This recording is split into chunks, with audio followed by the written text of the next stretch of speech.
యేసుని ప్రేమ ఛానల్కి స్వాగతం. దయచేసి ఈ ఛానల్ని లైక్ చేయండి, షేర్ చేయండి, సబ్స్క్రైబ్ చేయండి. సామెతల గ్రంథం 23 అధ్యాయం. ఈ అధ్యాయంలో వివిధమైన అంశాలు ఆజ్ఞారూపకంగా మనకు బోధించబడ్డాయి.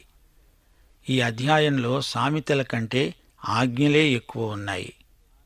ఒక యువకుడు జ్ఞాన కళాశాలలో విశ్వవిద్యాలయంలో పట్టభద్రుడు కాబోతున్నాడు.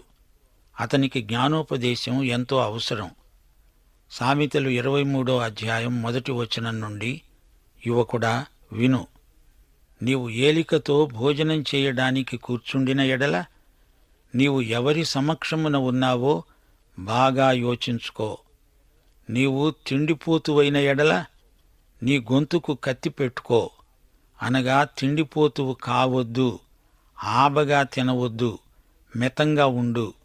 మళ్లీ తిండి దొరకదేమో అని విపరీతంగా హద్దుమీరి తింటే నీ గొంతు నీవు కోసుకున్నట్లే. అతని రుచిగల పదార్థాలను ఆశించవద్దు, అవి మోసపుచ్చే ఆహారాలు. రుచి మోసపుచ్చుతుంది. ఆకలి తీరిన తరువాత కూడా రుచి కోసమని తిని మనిషి జబ్బు పడతాడు. జిహ్వా చాపల్యం గొప్ప శోధన. 4వ వచనం, ఐశ్వర్యం పొందటానికి ప్రయాసపడవద్దు. నీకు అట్టి అభిప్రాయం కలిగితే దానిని విడిచిపెట్టు. నీవు దానిమీద దృష్టి నిలిపిన తోడనే అది కాస్తా ఉండదు, మాయమైపోతుంది. నిశ్చయముగా అది రెక్కలు ధరించి ఎగిరిపోతుంది. పక్షిరాజు ఆకాశానికి ఎగిరిపోవునట్లు అది ఎగిరిపోతుంది. తిండిపోతుతనంలాగే ధనాపేక్ష కూడా పాపం. ఇది సర్వసాధారణమైన పాపం. డబ్బు అంటే కొందరికి విపరీతమైన వాంఛ. అలాగే భోజన ప్రియులు కూడా ఎందరో ఉన్నారు. పశువులు మేస్తాయి, మనుష్యులు ప్రశాంతంగా ఆహారం పుచ్చుకుంటారు, దేవునికి కృతజ్ఞత చెప్తారు. డబ్బు నీ యజమాని కాకూడదు. డబ్బు ఈ రోజున ఉంటుంది, రేపు ఎగిరిపోతుంది. జీవితానికి పరమార్థం డబ్బు కాదు.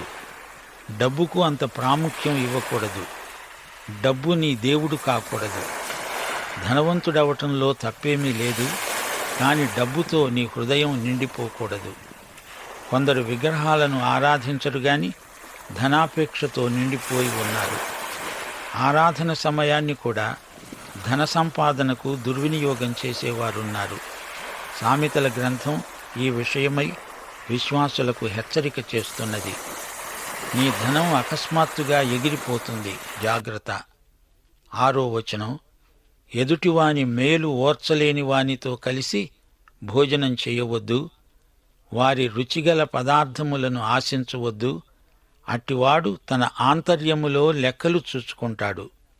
తిను తాగు అని అతడు నీతో చెబుతాడే గాని అది హృదయములో నుండి వచ్చే మాట కాదు. నీవు తిన్నదానిని కక్కేస్తావు. నీవు పలికే ఇంపైన మాటలు వ్యర్థమవుతాయి. బోధకులు గమనించవలసిన సత్యం, నిన్ను భోజనానికి పిలిచిన వారిని గురించి జాగ్రత్త.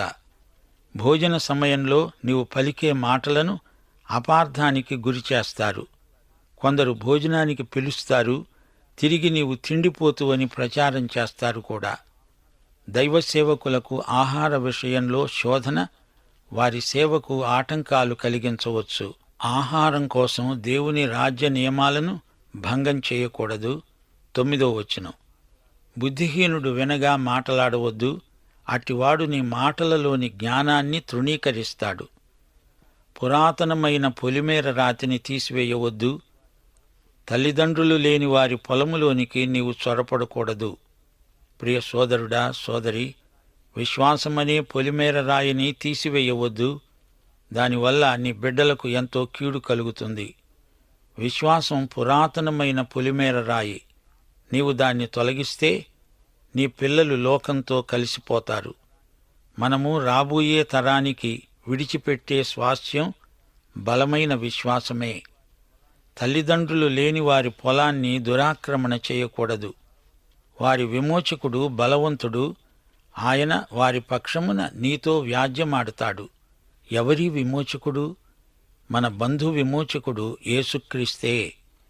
దీనుల పక్షాన ఆయన నిలువబడతాడు. ఉపదేశము మీద మనస్సు పెట్టు, తెలివిగల మాటలకు చెవియొగ్గు. ఉపదేశం నీ విధేయతను కోరుతుంది. దేవుని ఉపదేశం నీ జీవమునకు భక్తికి ఆధారం. జ్ఞానోపదేశాన్ని నిర్లక్ష్యం చేయకూడదు. 13వ వచనం. నీ బాలురను శిక్షించడం మానుకోవద్దు. బెత్తముతో వాణ్ణి కొడితే అతడేమీ చావడు. బెత్తముతో వానిని కొట్టిన ఎడల పాతాళమునకు పోకుండా వాని ఆత్మను నీవు తప్పిస్తావు. పిల్లలను క్రమశిక్షణలో పెట్టమని సామెతల గ్రంథం పదే పదే బోధిస్తుంది. ఎందుకనగా ఇది చాలా ప్రాముఖ్యమైన అంశం. పిల్లల విషయంలో అది శిక్ష కాదు, శిక్షణ. క్రమశిక్షణ బిడ్డలను సరిదిద్దుతుంది. క్రమశిక్షణ అంటే వధ కాదు. పిల్లలను కోపంతో కొట్టి చంపకూడదని ఈ వాక్యం చెబుతుంది. పిల్లవానితో నిన్ను శిక్షిస్తున్నాను అనకూడదు, నిన్ను క్రమశిక్షణలో పెడుతున్నాను అని చెప్పాలి. ఎఫెసీ పత్రిక 6వ అధ్యాయం 4వ వచనం. తండ్రులారా, మీ పిల్లలకు కోపము రేపక ప్రభువు యొక్క శిక్షణలో బోధలో వారిని పెంచండి. మళ్ళీ చెబుతున్నాము, శిక్ష కాదు, శిక్షణ. ఇది ప్రభువు యొక్క బోధ. పాతాళానికి పోకుండా అంటే ఏమిటి? బైబిలులో పేర్కొనబడిన పాతాళం షయోల్ అనగా చనిపోయిన వారి ఆత్మలుండే అదృశ్యలోకం. 15వ వచనం. నా కుమారుడా, నీ హృదయమునకు జ్ఞానం లభించిన ఎడల నా హృదయము కూడా సంతోషిస్తుంది. నీ పెదవులు యథార్థమైన మాటలు పలకటం విని నా అంతరింద్రియములు ఆనందిస్తాయి.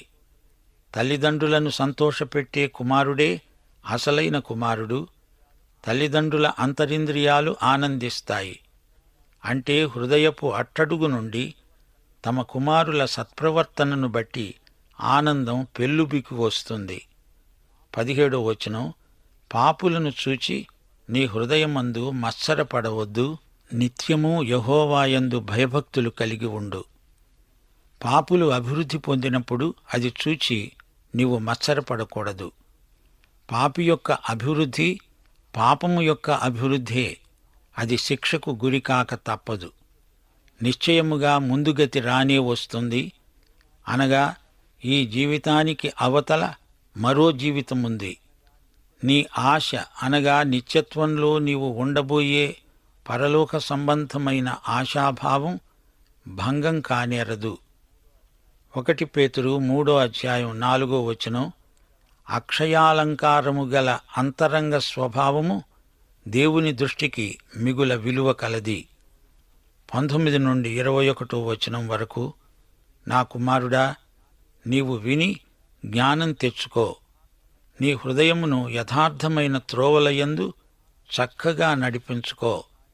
ద్రాక్షరసం తాగే వారితోనైనా మాంసము హెచ్చుగా తినే వారితోనైనా సహవాసం చేయవద్దు. తాగుబోతులు, తిండిబోతులు దరిద్రులవుతారు. నిద్రమత్తు చింపిరి గుడ్డలు ధరించడానికి కారణమవుతుంది. యువకుడా, నీ సహవాసాల విషయమై జాగ్రత్తగా ఉండు. పక్షులు ఒకే రకపు రెక్కలు గలవి ఒకే చోట చేరతాయి. దుష్ట సాంగత్యము మంచి నడవడిని చెరుపుతుంది.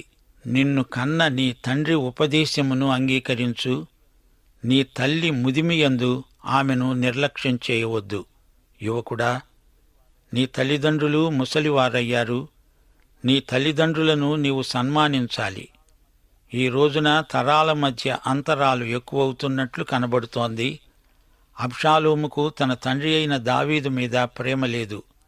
అతడు తండ్రిని సన్మానించినవాడు కాడు. అందుకే అంత చిన్న వయస్సులో అలా ప్రాణాలు కోల్పోయాడు. తండ్రి కంటే నేనే తెలివైన వాణ్ణి అని ఏ కుమారుడు అనుకోకూడదు. 23వ వచనం. సత్యమును అమ్మివేయక దాన్ని కొని ఉంచుకో. జ్ఞానమును, ఉపదేశమును, వివేకమును కొని ఉంచుకో. ఈ రోజున మనము జ్ఞానమును కొననక్కర్లేదు. యెషయా 55వ అధ్యాయం 1వ వచనం. దప్పికొనిన వారలారా, నీళ్ల వద్దకు రండి. రూకలు లేని వారలారా, మీరు వచ్చి కొని భోజనం చెయ్యండి. రండి. రూకలు లేకపోయినా ఏమీ ఇవ్వకుండానే ద్రాక్షరసమును పాలను కొనండి. యేసుక్రీస్తు మనకు సత్యము, జ్ఞానము, వివేకము అయి ఉన్నాడు. ఒక పరిసయ్య యువకుడు అనగా సౌలు ఆ తరువాత అపొస్తలుడైన పౌలు అయ్యాడు. అతడు అంటున్నాడు, 1 కొరింథీ 1:31 దేవుని మూలముగా యేసుక్రీస్తే మనకు జ్ఞానము, నీతి, పరిశుద్ధత, విమోచనము అయ్యాడు. 24 నీతిమంతుని తండ్రికి అధిక సంతోషం కలుగుతుంది. జ్ఞానము గలవాణ్ణి కన్నవాడు వాని వలన ఆనందం పొందుతాడు. నీ తల్లిదండ్రులను నీవు సంతోషపెట్టాలి, నిన్ను కన్న తల్లిని ఆనందపరచాలి. 26 నా కుమారుడా, నీ హృదయమును నాకియ్యి, నా మార్గములు నీ కన్నులకు ఇంపుగా ఉండనియ్యి. నీ హృదయం యేసు ప్రభువుకు కావాలి. ఇది క్రైస్తవ యువకునికి చెప్పబడిన మాట. నా కుమారుడా అని పిలిచి మరీ చెప్తున్నాడు. అతని హృదయం మారింది. దేవుడతనికి కొత్త హృదయం ఇచ్చాడు. అతనికి కొత్త స్వభావం వచ్చింది. అతడు తిరిగి జన్మించిన యువకుడు గనుక అతని హృదయం తనకు కావాలని యేసు ప్రభువు అడుగుతున్నాడు. యువకుడా, నా వద్దకు రా, నిన్ను నీవు సజీవయాగముగా నాకు సమర్పించుకో. నీవు నన్ను ప్రేమిస్తే నా ఆజ్ఞలను గైకొంటావు. యేసుక్రీస్తు యొక్క రక్తము చేత విమోచింపబడిన వారు మాత్రమే తమ హృదయాన్ని ప్రభువుకు ఇవ్వగలరు. రక్షించబడిన యువకుడా, ఈ క్షణమే నీ హృదయాన్ని ప్రభువుకు ఇవ్వవలసిందిగా దేవుని వాత్సల్యాన్ని బట్టి నిన్ను బ్రతిమలాడుకుంటున్నాము. 27 వేశ్య లోతైన గొయ్యి, పరస్త్రీ ఇరుకైన గుంట. దోచుకునేవాడు పొంచి ఉన్నట్లు అది పొంచి ఉంటుంది. అది బహుమందిని విశ్వాసఘాతకులనుగా చేస్తుంది. ఆదికాండంలో యూదా ఏమి చేశాడో మీకు జ్ఞాపకం ఉందా? అతడు ఒక వేశ్య వద్దకు వెళ్ళాడు. అదొక విషాదగాథ. సంసోను ఏమి చేశాడు? అతడు దెలీలాను మోహించాడు. వీరిద్దరూ ఈ రోజున ఇక్కడుంటే ఇదే వచనం చెప్పి ఉండేవారు. వేశ్య లోతైన గొయ్యి, ఇరుకైన గుంట, అది మమ్ములను విశ్వాసఘాతకులనుగా చేసింది. 29-30 ఎవరికి శ్రమ, ఎవరికి దుఃఖం, ఎవరికి జగడములు, ఎవరికి చింత, ఎవరికి హేతువులేని గాయాలు, ఎవరికి మందదృష్టి. ద్రాక్షరసముతో ప్రొద్దుపుచ్చేవారికే గదా, కలిపిన ద్రాక్షరసము రుచి చూడడానికి చేరేవారికే గదా. తాగుబోతుతనం ఎంత ఘోరమైనదో ఇక్కడ తేటగా చెప్పబడింది.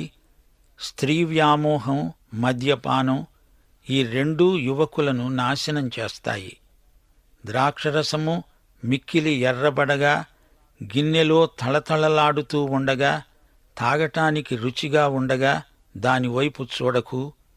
పిమ్మట అది సర్పము వలె కరుస్తుంది, కట్లపాము వలె కాటువేస్తుంది. విపరీతమైనవి నీ కన్నులకు కనపడతాయి. నీవు వెర్రి మాటలు పలుకుతావు. నీవు నడి సముద్రమున పండుకున్న వాని వలె ఉంటావు. ఓడ కొయ్య చివర పండుకున్న వాని వలె ఉంటావు. నన్ను కొట్టినా నాకు నొప్పి కలుగలేదు, నా మీద దెబ్బలు పడినా నాకు తెలియలేదు. నేనెప్పుడు నిద్ర మేల్కొంటాను, మరల దాన్ని వెతుకుతాను అని నీవనుకుంటావు.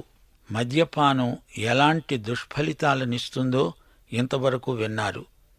ద్రాక్షరసం కలిపినప్పుడు ఎర్రగా కనపడుతుంది. ద్రాక్ష పండ్లు, మల్బరీ పండ్లు, ఈత పండ్లు పిసికి కలుపుతారు. అది బాగా పొంగి పులిసినప్పుడు అది మద్యముగా మారుతుంది. హీబ్రూ భాషలో దీన్ని యాయిన్ అంటారు. అది ఎరుపెక్కి గిన్నెలో పోసినప్పుడు తళతళలాడుతుంది. అది మత్తెక్కించే పానీయం. దాన్ని చూచి యువకులు శోధనలకు లోను కాకూడదు. ఈ అధ్యాయంలో ఏవి చేయకూడదో చెప్పబడింది. సుఖభోగాలను కోరకూడదు. ధనికులు చేసే విందులలో అతిగా పాల్గొనకూడదు. ధనం పక్షిలాగా ఎగిరిపోతుంది, కాని క్రైస్తవ సౌశీల్యం శాశ్వతంగా నిలిచి ఉంటుంది. పిసినిగొట్టు మనుష్యులతో స్నేహం చేయకూడదు. వారు నీకు ఏదో తినిపిస్తారు, అయినా అది కల్లబొల్లి ప్రేమ. నీ ముందున్న భోజనం కాదు, అది పెట్టేవాని హృదయం ఎలాంటిది అనేదే ప్రశ్న. ప్రేమ గలిగిన కూడు పట్టెడైనను చాలు అన్నారు పెద్దలు.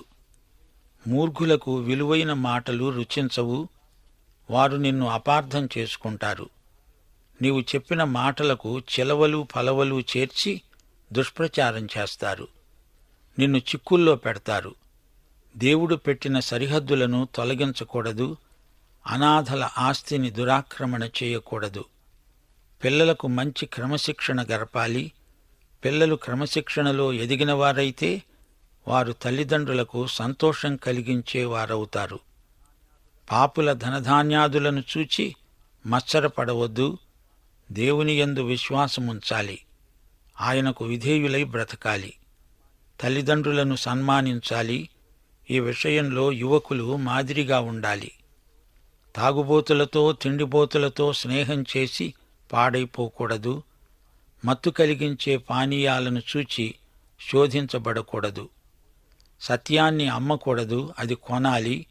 అనగా సత్యం కోసం జీవించడానికి వెల చెల్లించవలసి ఉంటుంది. సత్యాన్ని పోగొట్టుకోకూడదు, సంపాదించుకోవాలి. లోతు సత్యాన్ని అమ్ముకున్నాడు, సొదొములో జీవించడానికి సత్యాన్ని అమ్ముకున్నాడు. ఏశావు ఒక్క పూట కూటి కోసం సత్యాన్ని అమ్ముకున్నాడు. సౌలురాజు ప్రజల మద్దతు కోసం సత్యాన్ని తెగనమ్ముకున్నాడు.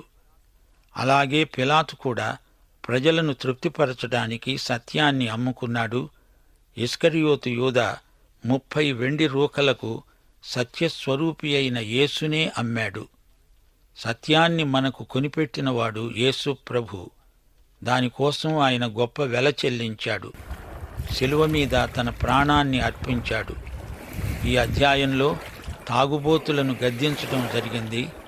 దాని ద్వారా దరిద్రం ప్రాప్తిస్తుంది. మద్యపానం ఆనందాన్ని కాదు, విషాదాన్ని తెచ్చిపెడుతుంది.